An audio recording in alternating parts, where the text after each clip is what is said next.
يا صباح الفل عليكم. بما اننا في شهر كريم وداخلين على شهر كريم وناس كتير رايحه العمره الفتره دي، حبيت في الفيديو ده اقول لكم تاخدوا ايه معاكم في شنطه العمره. كلامي دلوقتي موجه اكتر للسيدات والبنات اللي طالعين ان شاء الله تنظموا عباياتكم، تاخدوش اكتر من عبايتين 3 والاسدال الصلاه بتاعكم، وكمان تاخدوا سجاده الصلاه. مهم جدا جدا تاخدوا سجاده عشان وانتوا في الحرم، والمصحف بتاعكم اللي هتقراوا فيه عشان تعلموا براحتكم. في طبعا مصاحف في الحرم بس الافضل يكون المصحف بتاعك عشان تقدري تحددي وصلتي لحد فين براحتك. طبعا شال، لازم تاخدي شال لان لو هتروحوا المدينه برد يا جماعه عن مكه. والشبشب ده لازم يكون معاكي ويكون ليه حافظه علشان تحطيه في شنطتك اول ما تخشي الحرم، لازم يكون من الحاجات الموجوده معاكي. والشرابات طبعا ده حاجه مهمه جدا جدا لان احنا اكيد بنكون من غير حذاء او من غير شبشب جوه الحرم، فلازم تكوني لابسه شراب. ده مهم تاخدي معاكي شرابين او 3 لليوم الواحد. طبعا انا باخد مكنه القهوه معايا دي لان هناك القهوه مش احسن حاجه يعني، فلازم عشان اسهر واقدر اقاوم. وطبعا كل الحاجات الخاصه بالعنايه الشخصيه لازم تكوني واخداها معاكي، لازم تحافظي على نفسك. احنا رايحين نتعبد وكل حاجه، بس في نفس الوقت ما ننساش الحفاظ على نفسي خصوصا مع تغيير الجو اللي بيكون هناك. الادويه يا جماعه، الادويه لازم تاخدوا كل الادويه بتاعتكم معاكم، سواء فيتامينز او سواء الادويه بتحتاجوها حاجات للصداع، مسكنات. الموف ده مهم جدا جدا علشان يسكن الام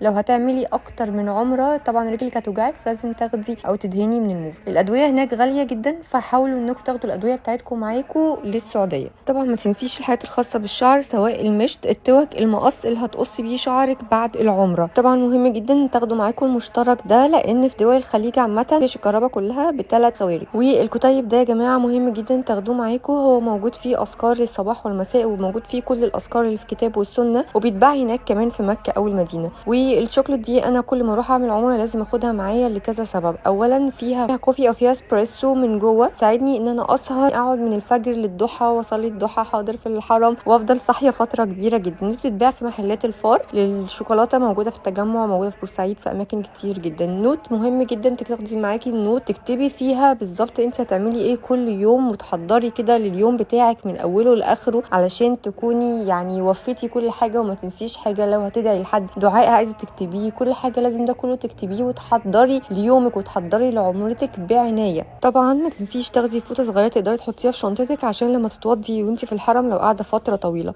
الفرشه بتاعتك والمعجون ده اساسي، لازم تهتمي قلتلك بنظافتك، والنظافه من الايمان يا جماعه، عشان بشوف ناس كتير ما بتهتمش بالكريمات بتاعتها او بالديودرانت. وعايزه اقول معلومه ان طبعا الديودرانت او السبراي او الكريمات او الحاجات دي كلها ما ينفعش نحطها واحنا رايحين نعمل العمره، لان ممنوع اي روائح خالص او اي معطر او اي حاجه تدهن على الجسم تكون ليها ريحه واحنا رايحين. حتى الملابس ما ينفعش تكون مغسوله برائحه نفاذه. العمره يا جماعه غير، بعد ما نخلص العمره واحنا بنروح الحرم كل يوم ممكن نحط الكريم، ممكن نحط الديودرانت عشان يمنع اي رائحه عرق. انت اكيد هتعملي مجهود كبير جدا. ويا رب عمره مقبوله وينولها لنا مرارا وتكرارا يا رب. ما تنسوش تدعوا لي وانتوا هناك، ويا رب تكونوا استفدتوا من الفيديو.